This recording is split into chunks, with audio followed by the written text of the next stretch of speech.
So it's Danny Flexen here for Seconds Out. Delighted to be joined by the British and Commonwealth featherweight champion, Nathaniel Collins. Nathaniel, it's been ages since we've had you on the channel. I apologise for that, first of all. But how are you?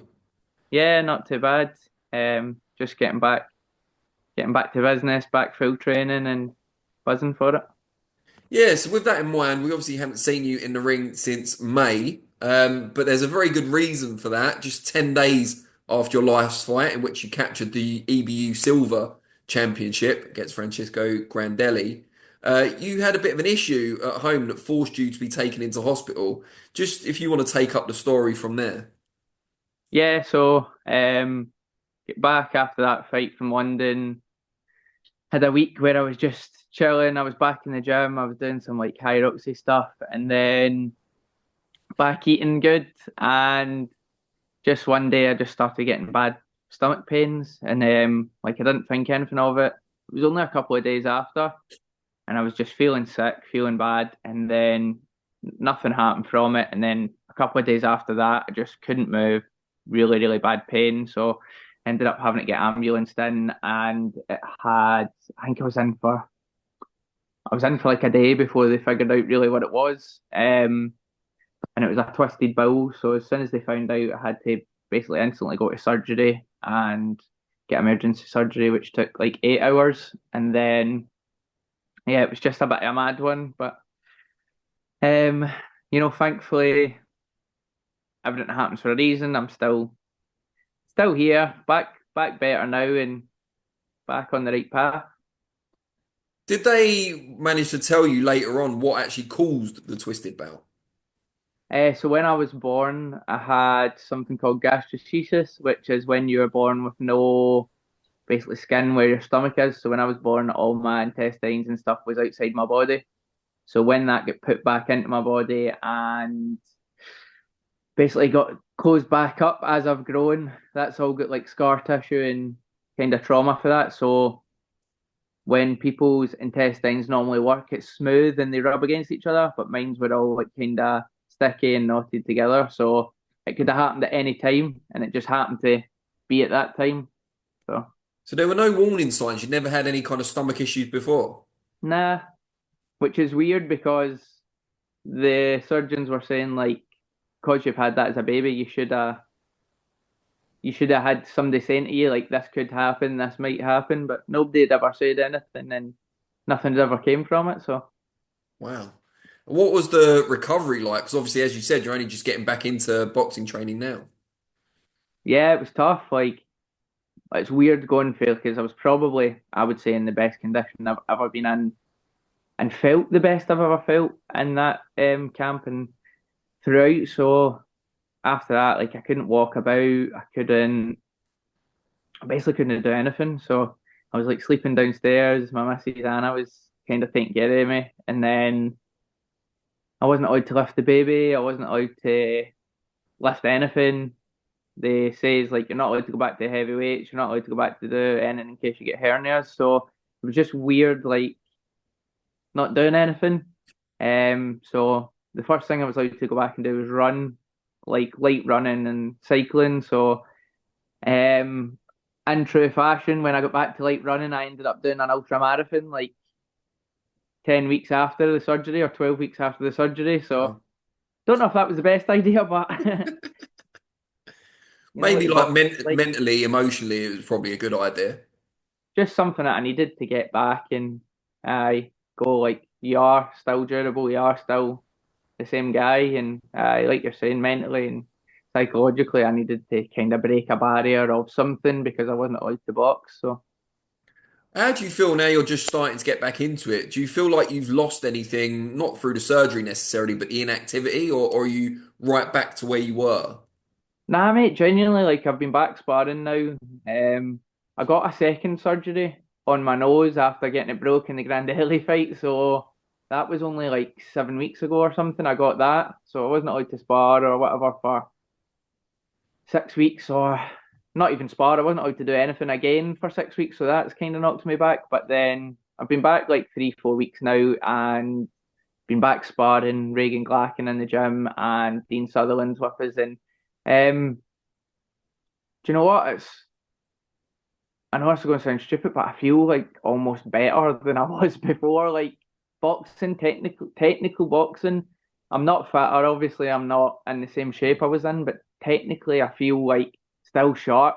I'm seeing like really clearly what I'm doing as it's happening. So like my boxing brain's still there, my IQ is still there, and that's mainly what's separating me, I think, from most people. And you're the named challenger for the European title at the moment. Obviously, Grandelli is getting a voluntary Yeah. shot. Is that at all frustrating? Because if it wasn't for the inactivity, you'd probably have that chance by now. Yeah, but like I said before, everything happens for a reason, and it's not it's not as if he's came in and took my place and I'm not going to get my shot. So they'll fight. I wouldn't have been ready to fight at this point, obviously off the back of that. So let them fight. With if anything, I hope Grandelli wins and I can batter him again. So Well, yeah, it'd be good to get a European title shot against the man you've already beaten, I suppose. You yeah, can go with a absolutely. lot of confidence. Yep, and that's it. After I've got a warm up in February, so after that I'll be going straight for the European and cracking on with picking up where I left off. And that's the European, but you're also WBC number three. So you're Yeah, kind of knocking on the door of a world title shot even before you've captured the European.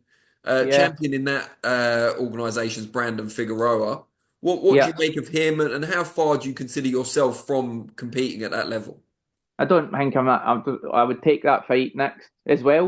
You know what I mean? So um, I'm no like I say, my boxing ability, my boxing IQ is never in question. Like I've always been up there. I know how to box. I know how to, and I've probably not had the opportunity to show it as much, but I don't feel like these couple of fights away from that, or I'm like I would get my warm up and then I'd go and take that next. So, um, like I've always been saying that I'm ready to crack on past British level and stuff now, and um, like you say, WBC number three for a reason. I've done my defences and I've done my fights, so it's time to crack on. And apart from yourself, who do you consider the number one in the division? Um, Mate, probably Nick Bull to be honest. And that's obviously a fight that I've been calling for a few years, and it was meant to happen for the British a couple of years ago, and it's just not. But it's one of them. We're on the kind of similar path, and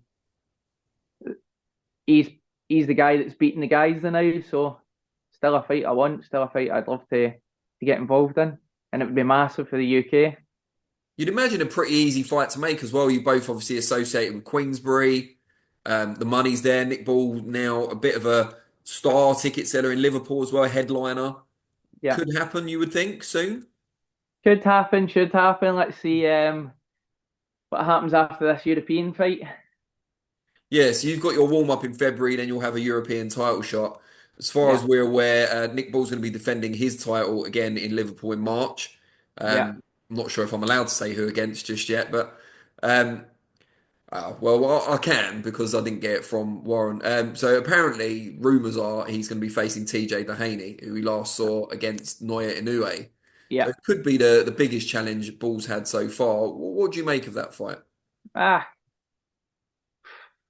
obviously he's went out to Japan and been mixing it and stuff, but he's still kind of like he's an old guy, you know what I mean? Like Ball's young and fresh, and um, just what can you say about that? I just don't think it'll be that much a challenge, to be honest. But both similar stocky, come forward guys, so but I just Ball will be too strong for him, and like I don't think that's the way to beat Ball. I think that's probably tailor-made for him that fight. He'll just try and stand and go for it, and that's what he does. And you have got a obviously very different style to that. Do you think your style matches up well with Ball's? Yeah, absolutely. I said before, I can't even remember who I was talking to, but the Ray Ford kind of fight for me was the blueprint, and I thought Ray Ford was stupid in his game plan. Before his interviews, he was like, "I'm not going to let Ball outwork me. I'm not going to let Ball bully me. I'm not going to let him outstrength me," which is totally like the stupidest. His bravado got him beat because for the first 6 rounds he tried to hold his feet and whatnot, but for the next 6 rounds he was phenomenal. But it wasn't enough because he wasted them first 6 rounds trying to be the guy. You know what I mean? But yeah, Yeah, I mean, how difficult is it to kind of maintain your discipline and stick to that game plan when you've got Nick Ball, who's, built his reputation on aggression, fitness, and pressure? yeah, it'd be hard. Obviously, I've my last couple have been all 12 rounders now, and like I think that's the way you need to think is you need to maintain that concentration, you need to maintain that level of discipline for the 12 rounds. And like I'm fit enough, I'm not even fit enough, I'm fit as well. And again, it goes back to boxing IQ. So then they seen it in my last fight, I got my nose broke in the third round and done 9 rounds with a broke nose. So I've got the grit, the determination, the fitness, the boxing ability. So it's not in question. It's fair to say, looking at some of your more recent results, you've got a bit of a dig as well. I should hope so. If anybody's watching this, listening, be scared. Yeah. Yeah, you're saying it with a smile on your face, and I think that makes it even scarier, if I'm honest. Um, Tell us a little bit about your life outside the ring. You said you've got a daughter, is that right? And Yeah, and you live with your yeah, partner, your wife? yeah. So got a 2-year-old daughter, Izzy. She is mental at the moment, hitting the terrible twos. So my partner, she's amazing. She does basically everything at the moment. Now that I'm trying to get back to training, but when in camp, she just is a superstar, and she just deals with everything, takes it in her stride, and it's not easy because I see a lot of these guys that are top guys that have got the money and got the facilities, and they kind of go away for a training camp. And like, I'm not really at that level yet financially where I can do that. So being in the house and kind of them having to work around me and tiptoe around me isn't easy.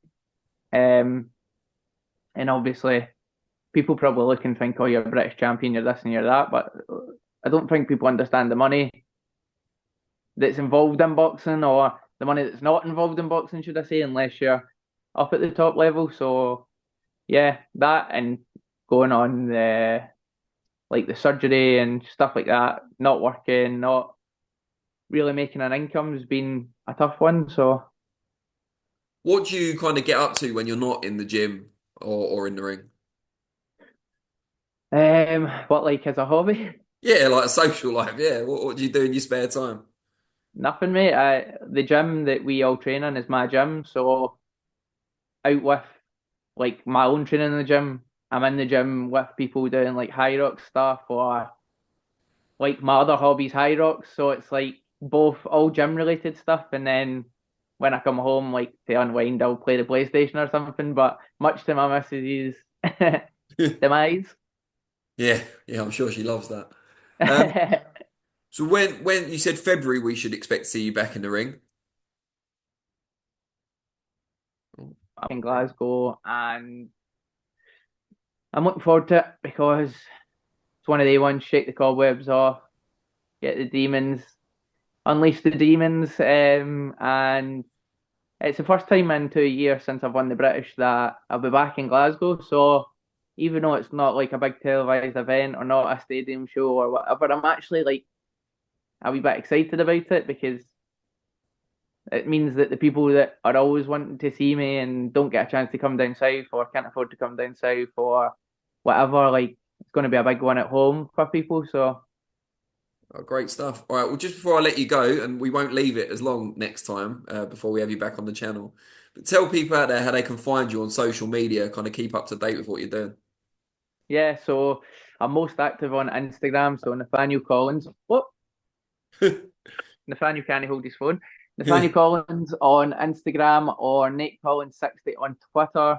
I really need to get better at the Twitter thing because it seems to be where everything goes down. But yeah, Twitter and Instagram, but probably most active on Instagram if you want to keep up to what I'm doing. Great stuff. Mate, really appreciate it. And as I said, we won't leave it as long next time. Looking forward to seeing you back in the ring. Well, I won't see you because you're not on TV, as you said, but looking forward to hearing a report of you being back in the ring in February.